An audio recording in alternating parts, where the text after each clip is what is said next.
Have you ever run a marathon? Have you ever wanted to? Have you ever not wanted to? Yeah, I don't blame you. After all, it's like 26.2 miles. For most of us, that's a considerable drive, let alone a run.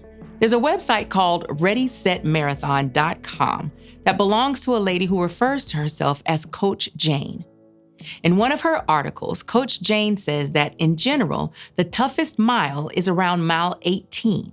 She says this: generally, a runner can hold a steady pace for the majority of the race before feeling a physical wall where the pace becomes difficult. Mentally, the race becomes tougher too. Now, you'd assume that at mile 18, you'd think, look how far I've come. I'm over 2/3 of the way done. I'm way closer to the end than the beginning. But Coach Jane says that runners' thoughts are actually quite different. Runners think things like, ugh, I still have 8 more miles to go. That's longer than a 10K. That's longer than an hour. In any area of our lives where we want to press on and persevere, we're going to have some mile 18 moments. It's those moments when we can either quit or push through. According to Coach Jane, if you can muster up enough strength and positive thoughts to drag yourself through the wall, you'll eventually find yourself at the finish line. She puts it this way: at mile 20, I thought I was dead. At mile 22, I wished I was dead. At mile 24, I knew I was dead. At mile 26.2, I realized I had become too tough to kill. Just like a runner can have thoughts work against him or her at mile 18, we can have thoughts that work against us in the areas where we're trying to persevere. Whether we're trying to grow in our faith, stay more engaged with our family, or stick to a goal or commitment that we made at the beginning of the year, we sometimes run into messages of opposition, like, what's the point? It's difficult to persevere when we don't see a payoff, isn't it? Or when the payoff seems too far away. Our emotions start to work against us. If you're like me, you'll have thoughts like, this is ridiculous. Or, why am I even trying to do this? When something seems to have little reward, it's easy to wonder why we're putting in so much effort. For example, let's say that you're trying to pray, but your mind is flooded by a million distractions. You'll wonder, is this even working? Why do I feel like I'm talking to myself? You'll think about all the things that you need to get done and recent prayer requests that have gone unanswered.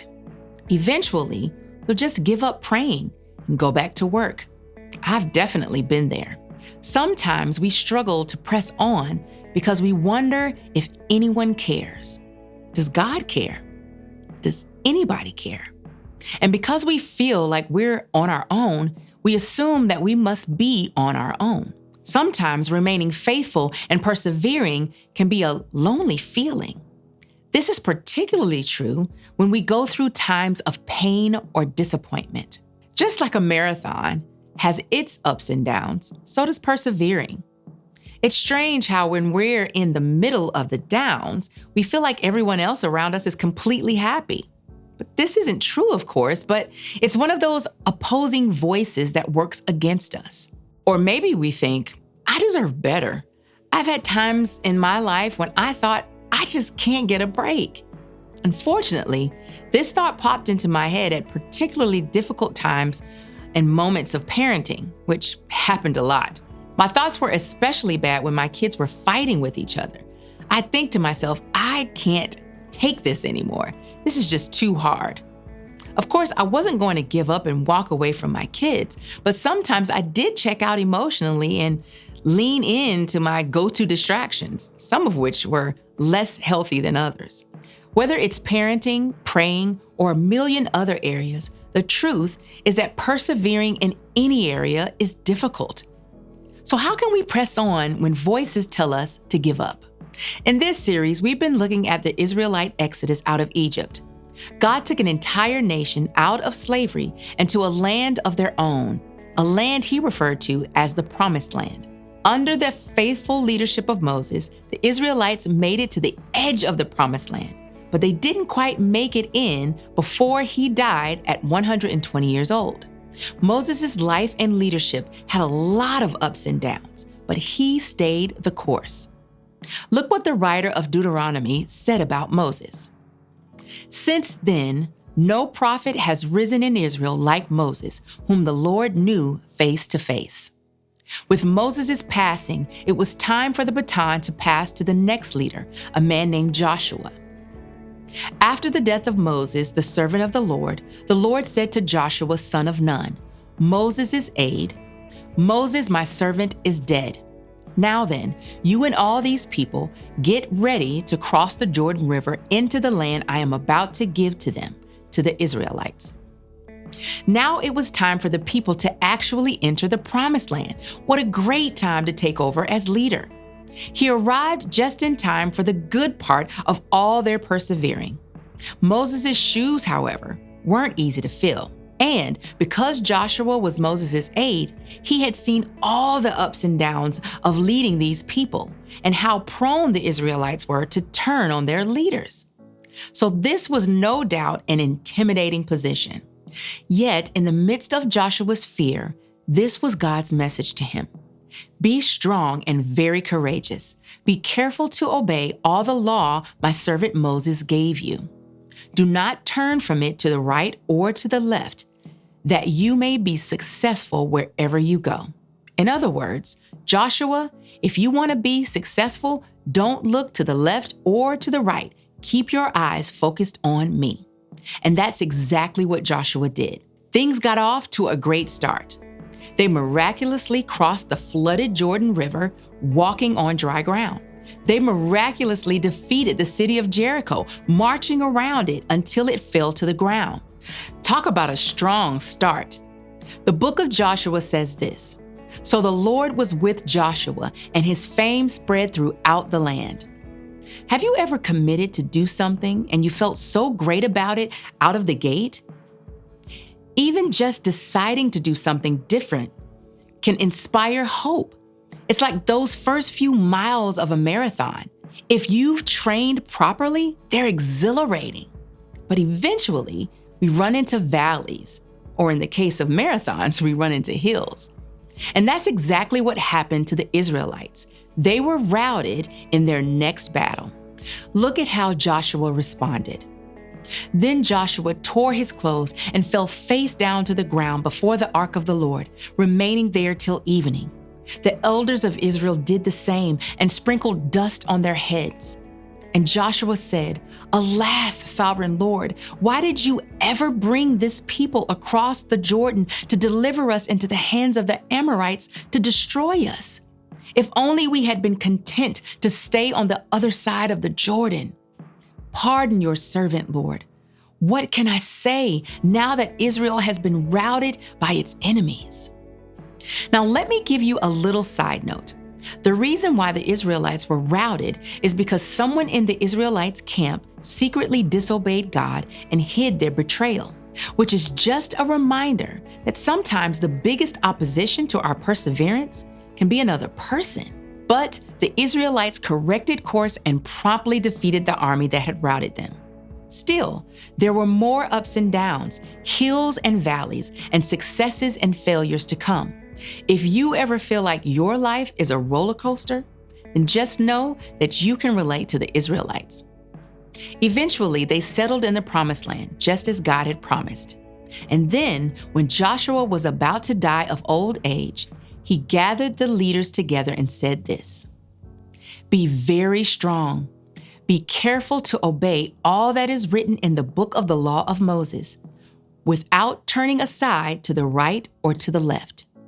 It's so cool that the same thing God said to Joshua at the beginning of his leadership journey is what Joshua said to the leaders at the end of his life.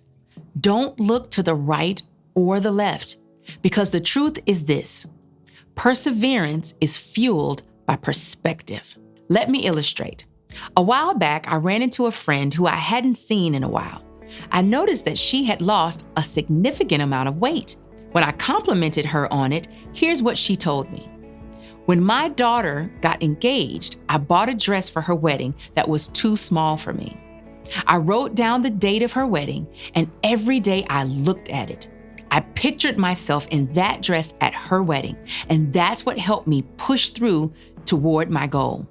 All the other times that I've tried to lose weight, I just gave up.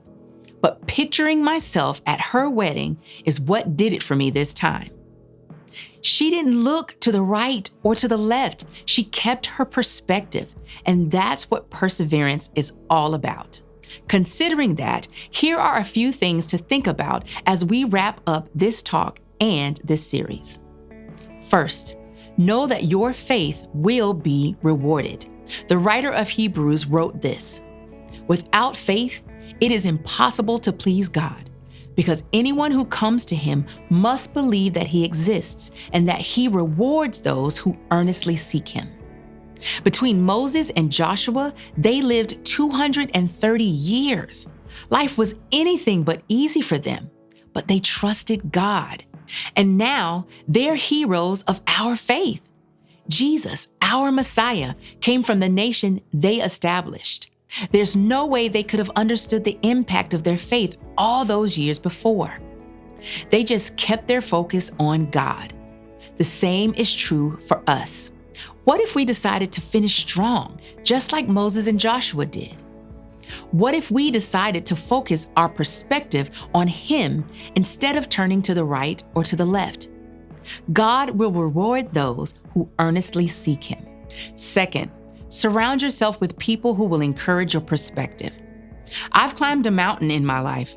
It was over a decade ago, and it was not pretty. But the reason why I finished is because a group of friends and I decided to do it together.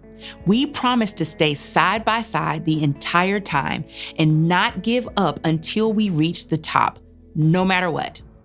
That's the only reason why I didn't give up. And third, find support. Moses had Joshua for support, and Joshua had Moses as an example. You and I need people who can help us stay focused on what's most important. We need a support system to keep us from turning to the right or to the left. We have to choose to trust other people and be vulnerable with them in order to get their support. So, how do we succeed? Well, according to what God told Joshua and what Joshua told the Israelite leaders, it's by not looking to the right or the left. We must stay focused on God and keep our faith in Him. It's tempting to take our eyes off the prize, off our goal, when we think things get tough or when it seems like it's taking too long. But in those moments, it's critical that we maintain our perspective, that we keep looking to God, not our circumstances. Perseverance is fueled by perspective. Ask God to help you and ask other people to help you. But whatever you do, don't give up. Press on, and you will be rewarded one day.